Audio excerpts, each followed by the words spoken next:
नाज़रीन आदाब, उर्दू ख़बरनामे में आपका इस्तकबाल है। मैं हूँ इस्माइल रेहान। डालते हैं सुर्खियों पर नज़र।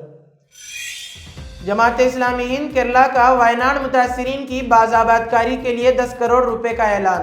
इब्तिदाई से मुतासिरीन के लिए राहत और इमदाद के कामों में मसरूफ़। सुप्रीम कोर्ट ने कोलकाता वाक़े का लिया अज़-खुद नोट। कल होगी मामले की समाअत। बदउनवानी और महंगाई से नजात के लिए बीजेपी से आज़ादी ज़रूरी है। बीजेपी आइन की धज्जियां उड़ाने का कोई मौका नहीं छोड़ी, अखिलेश यादव ने लगाया इल्ज़ाम। मरकज़ी हुकूमत आम आदमी पार्टी के लीडरों को असेंबली इंतखाबात तक जेल में रखना चाहती है, मनीष सिसोदिया ने लगाया इल्ज़ाम। इंतखाबात की तैयारियों में मसरूफ़। झारखंड में सियासी हलचल हुई तेज़। ऑपरेशन लोटस की गूंज चंपाई सुरीन 6 अरकान के साथ हुए दिल्ली रवाना। मेरी तौहीन की गई, साबिक चीफ मिनिस्टर का दावा। बीजेपी कर रही है जेएमएम को तोड़ने की कोशिश, हेमंत सोरेन ने लगाया इल्ज़ाम। अब खबरें तफसील से। कोलकाता के आरजीकर मेडिकल कॉलेज और अस्पताल में एक ज़ेर तरबियत खातून डॉक्टर की मुबैना इस्मत रेज़ी और कत्ल के खिलाफ मुल्क भर में जारी एहतजाज के दरमियान सुप्रीम कोर्ट ने इस वाक़े का अज़-खुद नोट लिया है। रिपोर्ट के मुताबिक इस मामले पर chief justice DY Chandrachud, justice JB पारदेवाला और जस्टिस मनोज मिश्रा की बेंच मंगल को समाअत करेगी। ख्याल रहे कि 17 अगस्त को तिब्बी बिरादरी के मुल्कगीर एहतजाज और हड़ताल के दरमियान इस मामले पर सुप्रीम कोर्ट में एक दरख्वास्त दायर की गई थी। चीफ जस्टिस को इरसाल इस लीडर पिटीशन में सुप्रीम कोर्ट से 9 अगस्त को कोलकाता में एक पोस्ट ग्रेजुएट ट्रेनी डॉक्टर की इज्तिमाई इस्मत दरी और कत्ल के हौलनाक और शर्मनाक वाक़े का अज़-खुद नोट्स लेने की दरख्वास्त की गई थी। SP सरबराह अखिलेश यादव ने करप्शन, महंगाई समेत कई मसाइल पर बीजेपी को निशाना बनाते हुए कहा कि करप्शन और महंगाई से नजात के लिए बीजेपी से आज़ादी ज़रूरी है। उन्होंने कहा कि रियासत में इंजीनियर घोटाला कर रहे हैं। सुल्तानपुर में एक इंजीनियर का कत्ल होता है और वज़ीर आला आए रोज़ अमन व अमान की बातें करते हैं। उन्होंने कहा अफसरान रोज़ बदउनवानी कर रहे हैं।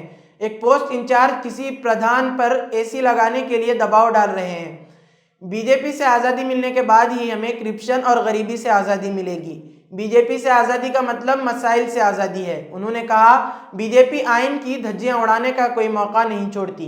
वो मौका मिलते ही रिजर्वेशन से खिलवाड़ करती है और आइन की धज्जियां उड़ा देती हैं। अपने लोगों को कुर्सी पर बिठाने के लिए लिटरल एंट्री का खेल चल रहा है और गलत कामों को छुपाने के लिए बच्चों के मुस्तकबिल से खिलवाड़ किया जा रहा है।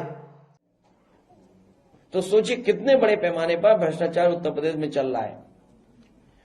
और मुख्यमंत्री जी कहते हैं मुक्ति, जब तक बीजेपी से मुक्ति नहीं होगी तब तक न गरीबी की मुक्ति होगी न कहीं भ्रष्टाचार से मुक्ति होगी। दिल्ली के साबिक नायब वजीर आला मनीष सिसोदिया ने कहा कि वजीर आला अरविंद केजरीवाल जल्द जेल से बाहर आएंगे। उन्होंने मरकजी हुकूमत पर आम आदमी पार्टी के लीडरों को जेल में रखने का इल्ज़ाम लगाया। ख्याल रहे कि जेल से बाहर आने के बाद मनीष सिसोदिया दिल्ली असेंबली इंतखाबात की तैयारियों में मसरूफ़ हैं। उन्होंने पार्टी के सीनियर रहनुमाओं से मुलाकात की। सिसोदिया लोगों से बातचीत करने के लिए पैदल यात्रा भी कर रहे हैं। उनका कहना है कि पैदल यात्रा के साथ तंजीम को मजबूत भी किया जा रहा है। उन्होंने कहा हमारी पैदल यात्रा को अवामी हिमायत मिल रही है। आम आदमी पार्टी के लीडरों को जिस तरह जेल में डाला गया है इससे दिल्ली के लोगों में गुस्सा है। पहले सत्येंद्र जैन और मैं जेल के अंदर बंद थे, इसके बाद हमारे लीडर अरविंद केजरीवाल को साजिश के तहत जेल में डाल दिया गया। केजरीवाल की गिरफ्तारी से दिल्ली के लोग नाराज हैं। मनीष सिसोदिया ने कहा मरकजी हुकूमत हमारी पार्टी के लीडरों को असेंबली इंतखाबात तक किसी भी तरह से जेल में रखना चाहती है। मनीष सिसोदिया जेल से बाहर आने के बाद मुसलसल लोगों से मिल रहे हैं। वो बच्चों से मिलने स्कूल भी जा रहे हैं। झारखंड मुक्ति मोर्चा के लीडर चंपाई सोरेन ने कहा कि चीफ मिनिस्टर की हैसियत से इन्हें शदीद इहानत का सामना करना पड़ा। ये बयान एक ऐसे वक्त सामने आया है चंद घंटे कबल वो दिल्ली पहुंचे और ऐसी क़ियास आराइयाँ की जा रही हैं कि वो बीजेपी में शामिल होंगे। चंपाई सोरेन ने सोशल मीडिया पर लिखा कि क्या जमहूरियत में इससे बड़ी कोई तौहीन हो सकती है कि एक दूसरा शख्स चीफ मिनिस्टर के प्रोग्राम को मनसूख कर रहा है। इस दौरान कांग्रेस लीडर अजय कुमार ने इतवार को इद्दिया किया कि अगर चंपाई सोरेन जाफरानी कैंप में शामिल होते हैं तो हुक्मरान इंडिया इत्तेहाद को कोई मसला दरपेश नहीं होगा। कुमार ने कहा कि सोरेन अगर वफादारी तब्दील करते हैं इससे रियासती बीजेपी कायदीन में इख्तिलाफात पैदा होंगे। इस दौरान झारखंड के चीफ मिनिस्टर हेमंत सोरेन ने कहा कि बीजेपी के लोग गुजरात और आसाम से यहाँ आते हैं, दलितों, कबाइलों और पसमानदा अक़लियतों पर जुल्म करते हैं और इन्हें एक दूसरे से लड़ाते हैं। یہ لوگ پارٹی کو توڑنے کے لیے کام کرتے ہیں، بعض وقت وہ ارکان اسمبلی کو خرید لیتے ہیں۔ بھارت راشٹر سمیتی کے کارگزار صدر کے ٹی راما راؤ نے پارلیمنٹ میں اپوزیشن لیڈر راہل گاندھی اور کانگریس صدر ملکارجن کھڑگے کو خط لکھا ہے۔ کے ٹی راما راؤ کی طرف سے لکھے گئے خط میں راہل گاندھی اور ملکارجن کھڑگے سے تلنگانہ میں کسانوں کے قرضوں کو معاف کرنے کا مطالبہ کیا گیا ہے۔ بی آر ایس پارٹی نے اپنے social media plate form x کے ہینڈل پر لکھے گئے خط کی ایک کاپی شیئر کی ہے۔ بی آر ایس کے کارگزار صدر کے ٹی راما راؤ نے خط میں لکھا ہے، میں یہ خط ان لاکھوں کسانوں کی جانب سے لکھ رہا ہوں جو کانگریس کے فصلوں کے قرض کی معافی کے وعدے کو پورا نہ کرنے سے غمزدہ ہیں۔ انہوں نے لکھا ہے کہ اسمبلی انتخابی مہم کے دوران کانگریس قائدین اور کانگریس چیف منسٹر ریونت ریڈی نے 2 لاکھ روپے تک کے قرضوں کو معاف کرنے کا وعدہ کیا تھا۔ انہوں نے لکھا ہے کہ ہماری ریاست کے کسانوں کو دھوکہ دیا گیا ہے۔ بی آر ایس پارٹی کسانوں کے ساتھ کھڑی ہے اور ان کے لیے لڑتی رہے گی اور اس بات کو یقینی بنائے گی کہ ان کی آواز سنی جائے۔ توہین رسالت کے سلسلے میں مدراس ہائی کورٹ نے ایک اہم فیصلہ دیتے ہوئے نظیر پیش کی ہے۔ توہین رسالت کے مرتکب شخص کی پیشگی ضمانت کی عرضی مدراس ہائی کورٹ نے مسترد کر دی ہے۔ رپورٹ کے مطابق کوئمبٹور کے رہنے والے آر مروگیسن نے پیشگی ضمانت کی درخواست دی تھی۔ آر مروگیسن پر Bharatiya Nyaya Sanhita B N S اور انفارمیشن ٹیکنالوجی ایکٹ 2000 کے تحت مقدمہ درج کیا گیا تھا۔ اس نے اپنی فیس بک پوسٹ پر نبی کریم کی شان میں گستاخانہ پوسٹ شیئر کیا تھا۔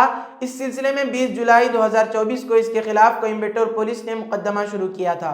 رپورٹ کے مطابق جسٹس پی دھنپل نے سنگل بینچ کی صدارت کرتے ہوئے مروگیسن کی درخواست کو مسترد کرتے ہوئے اس بات پر زور دیا کہ کسی اور کے ذریعے تحریر کردہ پیغام کو شیئر کرنے کا دعویٰ کر کے یا یہ کہہ کر کہ انہوں نے غلطی کا احساس ہونے کے بعد پوسٹ کو حذف کر دیا ہے، استغاثہ سے بچ نہیں سکتے۔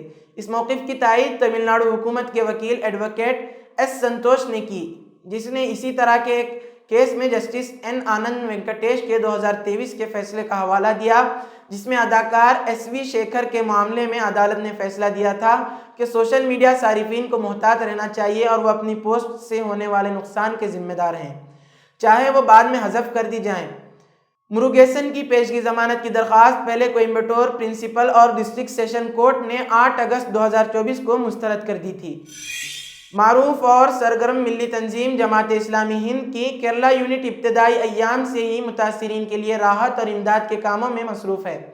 جماعت اسلامی ہند کیرلا یونٹ نے مزید راحت اور بازآباد کاری کی جانب قدم اٹھاتے ہوئے 10 کروڑ روپے کا اعلان کیا ہے۔ میڈیا کے نام جاری بیان میں جماعت اسلامی ہند حلقہ کیرلا کے امیر پی مجیب الرحمان نے متاثرین کی بازآباد کاری کے لیے 10 کروڑ روپے دینے کا اعلان کیا ہے۔ اس منصوبے کے پہلے مرحلے کا آغاز کیا جا چکا ہے۔ یہ اقدام جماعت اسلامی ہند کی رفاہی منصوبے کا ایک حصہ ہے، جس سے متاثرین کی ضرورتیں پوری کی جاتی ہیں۔ ജമാഅത്തെ ഇസ്ലാമി ബാധ്യസ്ഥമാണ്. നിങ്ങളുടെ ഭാഗത്തു നിന്നുള്ള സഹകരണവും സഹായവും ലഭിച്ചാൽ یہ IRW جس مڈ نائٹ میں یہ واقعہ ہوا اسی مڈ نائٹ میں وہاں پہنچا اور اپنے کام شروع کیا ہے۔ IRW کے مرد والنٹیئرس اور خواتین والنٹیئرس پورے طور پر سرگرم ہیں۔ RSS اب دلتوں تک پہنچنے کے لیے 15 دنوں کے دھرم سمیلن کی منصوبہ بندی کر رہا ہے۔ اس دوران اس کے کارکن گاؤں اور شہروں میں رہنے والے دلت طبقات کے لوگوں سے رابطہ کریں گے۔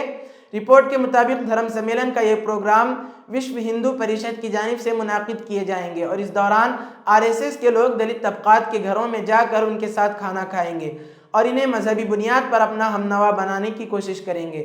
وشو ہندو پریشد کے صدر آلوک کمار کا کہنا ہے کہ دھرم سمیلنوں کا انعقاد دیوالی یعنی 1 نومبر سے 15 دن پہلے شروع ہو جائیں گے۔ انہوں نے بتایا کہ ہم نے ہندو مذہبی رہنماؤں سے اپیل کی ہے کہ وہ گاؤں اور شہروں میں دلتوں کے علاقوں میں پد یاترا کریں۔ ان دھرم سمیلنوں کے درمیان وہ دلتوں کے ساتھ کھانا بھی کھائیں گے۔ ان پروگراموں کے پیچھے RSS اور وشو ہندو پریشد کا مقصد سماج میں پھیلی ہندوؤں کے اندر چھوا چھوت، تعصب اور امتیاز کو مٹا کر متحد کرنا ہے۔ RSS نے اس کی ضرورت اس لیے محسوس کی کہ حالیہ لوک سبھا میں BJP کے بجائے دلتوں نے انڈیا اتحاد کا ساتھ دیا تھا، جس کی وجہ سے BJP 272 کا اعداد و شمار حاصل کرنے میں ناکام ہو گئی تھی۔ مرکزی حکومت کی جانب سے ایوان میں پیش وقت ترمیمی بل پر پارلیمنٹ کی مشترکہ کمیٹی سرگرم ہو گئی ہے۔ اس سلسلے میں پارلیمنٹ کی مشترکہ کمیٹی کا پہلا اجلاس اگلے ہفتے منعقد ہوگا۔ رپورٹ کے مطابق لوک سبھا سیکریٹریٹ کی طرف سے ایک نوٹس میں کہا گیا ہے کہ BJP کے رکن जगदम्बिका पाल की ज़ेर सदारत कमेटी 22 अगस्त को अक़लियती उमूर और कानून और इंसाफ की वजारतों के नुमाइंदों से मुलाकात करेगी। सेक्रेटेरिएट ने कहा कि अक़लियती उमूर की वजारत के नुमाइंदों से भी कमेटी को बिल पर मुजव्वज़ा तरामीम के बारे में ब्रीफिंग देने की तवक्को है। वाज़ेह रहे कि पार्लियामेंट में बिल पेश किए जाने और फिर इसे मुश्तरका पार्लिमानी कमेटी के हवाले किए जाने के बाद ये बिल पर बीजेपी ज़ेर क़ियादत एनडीए हुकूमत की तरफ से पहली बड़ी पहल है, जिसका मकसद एक मरकज़ी पोर्टल के ज़रिए वक्फ अमलाक के रजिस्ट्रेशन के अमल में इस्लाहात लाना है। मुल्क के मौजूदा हालात में दरपेश चैलेंज और इनके हल पर गौर करके मुस्तक़बिल का लाइहे अमल तय करने के लिए जमीयत उलमाए उत्तर प्रदेश और जमीयत उलमाए वसत ज़ोन की जानिब से अक्सरियती समाज से ताल्लुक़ रखने वाले दानिशवरान की एक मुज़ाकरती नशिस्त लखनऊ के होटल रीजेंटा सेंट्रल में रखी गई। इसमें मेहमान खुसूसी जमीयत उलमाए हिंद के कौमी सदर मौलाना महमूद असद मदनी के अलावा कई अहम यूनिवर्सिटीज़ के प्रोफेसर, डॉक्टर, वकला, सोशल एक्टिविस्ट और समाजी खिदमतगार हजरात ने शरीक होकर जदीद चैलेंज से मुताल्लिक़ अपनी आरा पेश की। नशिस्त को खिताब करते हुए मौलाना सैयद महमूद मदनी ने कहा कि मुल्क में मुख्तलिफ तबक़ात के साथ हो रही ज़ियादतियों के ख़िलाफ़ आवाज़ उठाने की सबसे बड़ी ज़िम्मेदारी अक्सरियती समाज की है। मुसलमानों के हवाले से बात करते हुए कहा कि 3 किस्म के लोगों से हमें वास्ता है। एक वो जो हर हाल में हमारे मुखालिफ हैं, दूसरे वो जो हर हाल में हमारे दोस्त हैं, तीसरे वो जो न्यूट्रल हैं और हमारी अच्छी बात पर सिताइश करते हैं और अगर कोई मनफी बात उनके सामने आती है तो इस पर भी रद्द अमल देते हैं। ऐसे लोगों को गलत इन्फॉर्मेशन के ज़रिए गुमराह किया जा रहा है। मजमूई तौर पर चैलेंज का जिक्र करते हुए मौलाना ने कहा कि 3 शोबों में हमारे सामने अहम दुश्वारियाँ हैं: जमहूरियत, ह्यूमन राइट और सोशल जस्टिस। इन तीनों शोबों में काम करके मसाइल को हल किया जा सकता है। मौलाना ने जोर देकर कहा कि डायलॉग का दरवाज़ा किसी सूरत में बंद नहीं किया जाना चाहिए, ख़ास सामने वाला हमारा दुश्मन ही क्यों ना हो। इसी के साथ आज की खबरों का इख्तिताम होता है। फिर कल होगी मुलाकात नई खबरों के साथ। दीजिए इजाज़त। अल्लाह हाफिज़।